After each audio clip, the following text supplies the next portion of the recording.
So, Jeremy, we were sitting next to each other at the telethon for Haiti, and I hadn't seen The Hurt Locker yet, so I was sitting there because Jen Aniston walked over and said, "You were great," and I'm sitting there going, "What do I say?" And she's much more famous than I am anyway. Right? Oh. And hotter. No, she came over and said, "You were great," and I didn't say anything because I thought, you know, I hadn't seen it, so I didn't, and I felt bad that I didn't go, "Yeah, you were great." So we cracked jokes, though. That was fun. I know, we had fun time. next to each other, but I felt bad, so now I can rave about you and tell you how brilliant you are in that movie. I mean, you are incredible. Thank you. Really. Thank you. Oh, man. So the Oscars, who are you bringing to the Oscars? I'm bringing my mama. Uh-huh. Oh, that's great. I called her, That's always a good choice. You can't go wrong with that. There was no choice in the matter for me. That's, you know, she endured me flying out of her uterus, so I can take her to... Wow. What, is that funny? No, but, I mean, what a lucky woman that you flew right out. That's, came out. Usually it's a lot of work, but good that you flew out. So she, how did you ask her? She must have been I was on a show and the thing, and so I called her right after when I heard they announced my name for the Best Actor, and so I called her and said, you know, she was up at 5 o'clock in the morning in Modesto, California, having a waffle party at 5 in the morning with my whole family. Is all there. And I said, "Mom, what are you doing on March 7th? And she says, "I don't know. I'm eating waffles right now." I'm like, "Well, do you want to be my date to the Oscars?" And she started screaming, excited. And then she started getting really angry. And she got very quiet. And she's, you know, I now have to go to the gym. I hate you. Can't eat my waffles. I spent all morning making these waffles, and I can't eat them.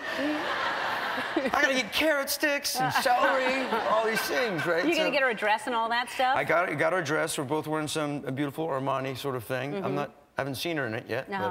And will you be doing her makeup? I won't be doing her makeup. No. I'm gonna be too, I wanna relax. Yeah. No, but didn't you used to sell makeup?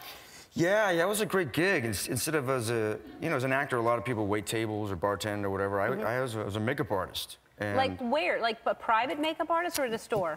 It started off in a store. And what were your tips for the women for makeup? Tips were always brows, lashes, lips. Frame the face. It's simple. It's 5 minutes, and you get it in and out. And you look good, and you look like you weren't. Brows, lashes, lips. Yeah. That doesn't mean it will look good. Huh? That doesn't mean it will look good. No, you frame it. Unless you got funky eyebrows or something, you frame the face. Brows, lashes, lips. Yeah. It doesn't matter how it's applied, just do those? Well, you put lip liner on your lips. Right. Probably the best thing, not on your eyebrows. All right. So, all right, let's talk about the movie. You are wearing a bomb, debomber. Yes. Diffuser. Yeah. So you wear this giant thing that we just watched in the clip, and how many pounds did that thing weigh? Well, it varied, depending on how much gear you carried, and if you have to, usually you're in the suit, you're carrying something, like a 155 or something. But the suit itself is probably like 80 pounds. 80 pounds. Yeah. And you shot this in Jordan mostly? In Jordan, and in the Middle East. how hot was it there? It was 125-ish. 125. Then you're wearing that thing.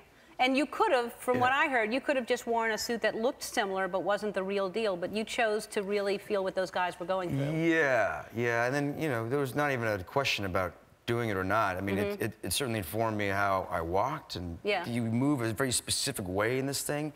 You just don't know it until you get in this thing. It takes 2 people to get it on you. I remember the training in it. I was in Fort Irwin in the desert. It was only 106. I thought I was pretty tough and cool, and they put the suit on. I'm like, it's no problem. I'm doing jumping jacks in the thing. I'm like, this guy's a jerk. Yeah. That's what the look they're thinking. And you have to just move a stack of paper clips here to like 10 feet over. And you have to get on the ground just to pick one up. It's very tedious and like mental focus.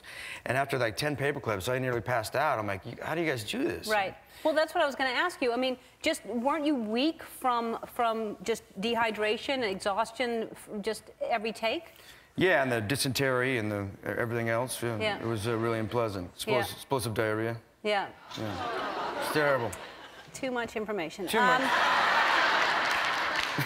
All right. Well, listen, I wish you luck because you were so good at the movie, and Catherine Bigelow did such an amazing job. Yeah, and we might have the opportunity for a woman to finally win an Oscar. That would be a first time.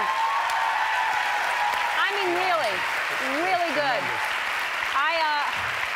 I gotta say, and I was kind of scared to watch this because I thought, oh, this is going to be heavy and it's about war, and I was kind of scared to watch it. It is so well done. It's so good, and I wish everybody luck because it was quite a movie and done so well.